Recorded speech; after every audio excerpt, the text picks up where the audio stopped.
పిఠాపురంలో జనసేనాని పవన్ కళ్యాణ్ను ఓడించేందుకు భారీగా కుట్రలు పడుతున్నారని, అందులో భాగంగానే వైసీపీ నేతలు కొంతమంది డబ్బులు కూడా భారీగా పిఠాపురం నియోజకవర్గంలో పంచేందుకు రెడీ అయ్యారు. దానికోసం డబ్బులు సంచీలు కూడా ఏర్పాటు చేశారు అంటూ సంచలనమైనటువంటి వ్యాఖ్యలు చేశారు టీడీపీ నేత వర్మ. ఈ నేపథ్యంలో ఈ అంశానికి సంబంధించి మనతో మాట్లాడేందుకు ప్రముఖ రాజకీయ విశ్లేషకులు, ప్రముఖ సీనియర్ జర్నలిస్ట్ దుర్గా వడ్లమణి గారు మనతో ఉన్నారు. దుర్గా గారితో మాట్లాడు. దుర్గా గారు నమస్తే. నమస్తే మేడం, పిఠాపురంలో జనసేన పవన్ కళ్యాణ్ను ఓడించేందుకు వైసీపీ నేతలు భారీగా కుట్ర పన్నుతున్నారని, అందులో భాగంగానే వైసీపీ నేతలు కొంతమంది అక్కడికి భారీగా డబ్బుని పంపిణీ చేశారని, సంచుల్లో భారీగా డబ్బు ఉంది, తరలించేందుకు కూడా సిద్ధమయ్యారు అంటూ వర్మ గారు సంచలనమైనటువంటి వ్యాఖ్యలు చేశారు. ఏంటి ఆయన వ్యాఖ్యలు అని మనం ఎలా చూడాలి? దీని మీద మీ విశ్లేషణ ఏంటంటే ఏం చెప్తారు? మనం వర్మ గారి వ్యాఖ్యల్ని చాలా సీరియస్గా తీసుకోవాలండి. ఎందుకంటున్నానంటే పిఠాపురంలో పవన్ కళ్యాణ్ గారు నిలిచిన దగ్గర నుంచి చాలా మాటల యుద్ధం జరుగుతోంది జనసేనకి, ముఖ్యంగా వైసీపీ క్యాడర్కి మధ్య. జగన్మోహన్ రెడ్డి గారు కూడా ఈ విషయంలో చాలా అసంతృప్తితో ఉన్నారు. ఎందుకంటే పవన్ కళ్యాణ్ గారు ఒక మాట అన్నారు, ఇక్కడ నేను 1,00,000 మెజార్టీ తోటి గెలుస్తాను అని. అది ఆయన మింగుడు పడ్డం లేదు జగన్మోహన్ రెడ్డికి. ఇది ఒక ఏమనాలి, వాడిద్దరి మధ్య ఒక పోటీలాగా తయారైంది అనమాట. అంటే ప్రెస్టీజ్ ఇష్యూ లాగా తయారైంది. ఇప్పుడు ఎలా ఓడించాలి అని జగన్మోహన్ రెడ్డి వేసిన ప్లాన్లలో భాగమే ఇప్పుడు వర్మ గారు చెప్పినట్టుగా ఇన్ని నోట్ల కట్టలు బయటపడ్డాం. ఇప్పుడు డబ్బుతో కొనేయాలి ఓటర్లని అనేది జగన్మోహన్ రెడ్డి వ్యూహంగా మనకు తెలుస్తోంది. అంటే గతంలో కూడా జనసేనాని పవన్ కళ్యాణ్ గారు ఇక్కడ జగన్మోహన్ రెడ్డి ఎట్టి పరిస్థితుల్లో గెలవాలని భావించారు, అందుకే ఒక ఓటుకి 1,00,000 రూపాయలైనా సరే ఖర్చు పెట్టేందుకు సిద్ధమయ్యారు అంటూ కూడా గతంలో పవన్ కళ్యాణ్ కూడా సంచలనమైనటువంటి వ్యాఖ్యలు చేసిన నేపథ్యంలో నిజంగా ఇప్పుడు వైఎస్ఆర్సీపీకి సంబంధించినటువంటి నాయకులు అక్కడ గెలవాలని భావిస్తున్నారా? గెలవడం కోసమే డబ్బు సంచలనం రెడీ చేస్తున్నారా అంటే ఏం చెప్తారు? తప్పకుండా. ఎందుకంటే ఇది ఆల్రెడీ మనకి ఇంతకు ముందు కూడా వచ్చింది. ఇది అపప్రద అనడానికి లేదు, ఇందులో వాస్తవాలు ఉండి ఉంటాయి. ఒక ఓటుకి అంటే ఒక వ్యక్తికి 1,00,000 రూపాయలు ఇచ్చి ఎలాగైనా మన జనసేన అధినేత పవన్ కళ్యాణ్ ఓడించాలనేది మన జగన్మోహన్ రెడ్డి గారు ఆలోచనగా తెలుస్తోంది మనకి. అందుకోసమే కార్యకర్తలందరినీ వాలంటీర్స్ అందరినీ ఎప్పుడైతే తీసేయమన్నారో వాళ్ళ గుండెల్లో రైళ్లు పరిగెట్టాయి. ఎవరికి? వైసీపీ వాళ్ళకి. ఎందుకంటే ప్రతి నియోజకవర్గంలో ఉండే ఒక్కొక్క వాలంటీరు వాళ్ళ కార్యకర్తలు అని చెప్పి మనకి సజ్జల గారు అన్నారు, ఒకప్పుడు అనౌన్స్ చేశారు, వాళ్ళు మా కార్యకర్తలు, మా వైసీపీ కార్యకర్తలని. ఈ కార్యకర్తలను అడ్డం పెట్టుకుని వాళ్ళ ద్వారా, అంటే ఇప్పుడు ఫర్ ఎగ్జాంపుల్ మీరు ఒక కార్యకర్త అండి, మీకు ఏం చేస్తారు, పేపర్లో ఒక కట్ ఇస్తారు, మీకు ఇచ్చి అంటే 1 lakh అందులో ఉండొచ్చు, 50 మీరు తీసుకుని 50 అక్కడ ఇచ్చేయచ్చు. అంటే అట్లాంటివి కూడా జరిగాయని మనం విన్నాం. అందులో నిజాలు మనకి పూర్తిగా తెలియకపోవచ్చు, కానీ మనకి మన దాకా అయితే అది వచ్చింది, అంటే మన చెవి దాకా విషయం వచ్చింది.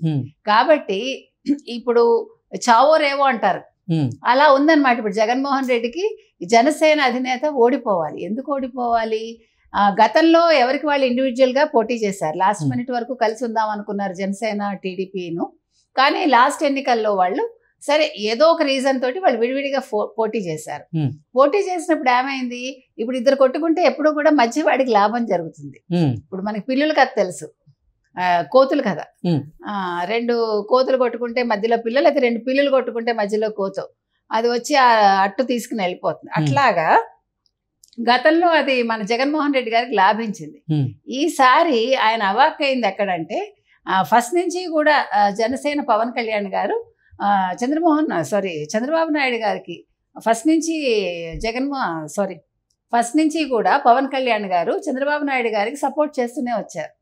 ఎందుకంటే ఈసారి ఆయన చాలా పట్టుదలతో ఉన్నారు, ఎట్టి పరిస్థితుల్లోనూ జగన్మోహన్ రెడ్డి గెలవకూడదు, ముఖ్యమంత్రి పీఠాన్ని అధిరోహించకూడదు అని ఒక కంకణం కట్టుకుని ఆయన ఒక సదుద్దేశంతో, ఎందుకంటే రాష్ట్రం ఒక అనాథలాగా తయారైంది, రాష్ట్రంలో ఎక్కడ అభివృద్ధి లేదు, మనకు ఒక రాజధాని అంటూ లేదు, మనం అనామకుల్లాగా ఉన్నాము. ఇది ఆయన పట్టి పీడిస్తున్న సమస్య. ముఖ్యంగా యువత ఈ గంజాయి దందాల్లోకి దిగిపోయారు. ఈయన సినిమా రిలీజ్ అవుతోందంటే ఆయన ప్రభుత్వ ఉద్యోగులు కూడా పంపించి టికెట్ల విషయంలో చాలా పెద్ద గందరగోళం చేశారు జగన్మోహన్ రెడ్డి గారు. ఇవన్నీ కూడా ఆయనకు ఇష్యూలు అయ్యాయి. అంటే ఒక వ్యక్తిని ఎదుర్కోలేక మనం ఎప్పుడైతే ఒక వ్యక్తి శక్తిమంతుడుగా ఉంటాడో అతన్ని ఎదుర్కోలేనప్పుడే ఈ రకమైన కుట్రలు కుతంత్రాలు చేస్తారు ఎవరైనా. సో జగన్మోహన్ రెడ్డి అనే వ్యక్తి ఇప్పుడు డైరెక్ట్ గా పవన్ కళ్యాణ్ ఎదుర్కోలేకపోతున్నారు. అయితే పవన్ కళ్యాణ్ తెలుగుదేశంతో కలవటానికి ఇవన్నీ రీజన్స్. వీళ్ళిద్దరికీ సాయం. ఇంకొక మంచి పరిణామం ఏం జరిగిందంటే బీజేపీ కూడా వీళ్ళకి తోడైంది. బీజేపీ ఎందుకు వచ్చింది? లాస్ట్ టైం వాళ్ళు బీజేపీ మొన్నటి వరకు వైసీపీ తోటి ఉంది, కానీ అక్కడ స్థానికంగా ఉండే పరిస్థితులు ఆంధ్రప్రదేశ్లో ఏం జరుగుతోందో అనేది వాళ్ళ మనుషుల ద్వారా దగ్గరుండి తెలుసుకున్నారు. కాబట్టి ఇప్పుడు వైసీపీ తోటి వెళ్తే మనకి నష్టం, బీజేపీకి ఏ రకంగానూ ఓటు శాతం పెరగదనేది వాళ్ళు గుర్తించి ఇతని మీద ఉండే నెగిటివ్ ఇది ఏదైతే ఉందో దానికోసం భయపడి బీజేపీ చంద్రబాబు గారితో కలిసింది.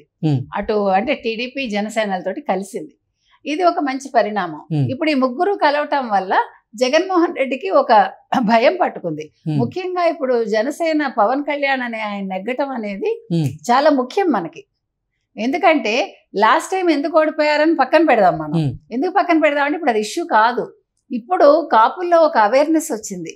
మన వ్యక్తి మనం గెలిపించుకోవాలి, మన మనిషి, మనం తప్పు చేసాం లాస్ట్ టైం అనేది ఇప్పుడు ఆ సామాజిక అంటే కాపు సామాజిక వర్గంలో ఉన్న వాళ్ళకి ఒక ఆలోచన వచ్చింది. ఇప్పుడు దాంతో ఇప్పుడు థంపింగ్ మెజారిటీ తోటి పవన్ కళ్యాణ్ గెలుస్తారు కాబట్టి ఆయన భయపడుతున్నాడు జగన్మోహన్ రెడ్డి.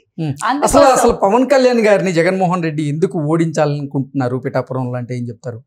అంటే ఓడించేటువంటి ఇప్పుడు చరిష్మా ఉన్న వ్యక్తి, ఇప్పుడు మీకు ఆంధ్రప్రదేశ్ లో తీసుకుంటే కాపులకి చాలా పెద్ద మెజారిటీ ఉందండి అక్కడ. అంటే కాపు జనాభా ఎక్కువ. ఇప్పుడు పవన్ కళ్యాణ్ లాంటి పవర్ఫుల్ వ్యక్తి పిలిస్తే ఆయన వెనక జనాలు వెళ్తారు, ఓట్లు వేస్తారు. అప్పుడు అది మరి వైసీపీకే కదా నష్టం. అది మెయిన్ విషయం. అంతే. ఇప్పుడు నేను నెగ్గాలి అనుకున్నప్పుడు నా ప్రత్యర్థి బలవంతుడిగా ఉన్నప్పుడు వాడిని ఎలా పడగొట్టాలి అనేది నేను ఆలోచిస్తా. అందులో మీ వెనకాల జనం ఉన్నారనుకోండి, ఇప్పుడు పవన్ కళ్యాణ్ సభలకు అట్లా జనాలు వస్తున్నారు అంటే జనాలు వస్తే అది బలమా అనుకుంటే ఈసారి వచ్చిన జనాలు ఆలోచనతో వస్తున్నారు. గతంలో కంటే ఇప్పుడు భిన్నంగా ఆలోచిస్తున్నారు. ఎందుకంటే ఇప్పుడు ఆంధ్రప్రదేశ్ ప్రజలకు బాగా అవగతం అయిందండి. మనం జగన్ కు ఓటేసి మనం చెప్పుతో కొట్టుకున్నట్టు అయింది మనకి. మనం అనవసరంగా మనం ఓటేసి మన రాష్ట్రం అధోగతి పాలైంది. అక్కడ పరిశ్రమలు వచ్చాయండి, ఏమైనా ఐటీ ఉందా అక్కడ, ఏమైనా ఇన్కమ్ ఉందా అక్కడ, ఇన్కమ్ జనరేషన్ ఏమైనా ఉందా, జనరేషన్ ఏమైనా ఇన్కమ్ జనరేట్ చేస్తున్నాడా పవన్ కళ్యాణ్? ఏమీ లేదు కదా.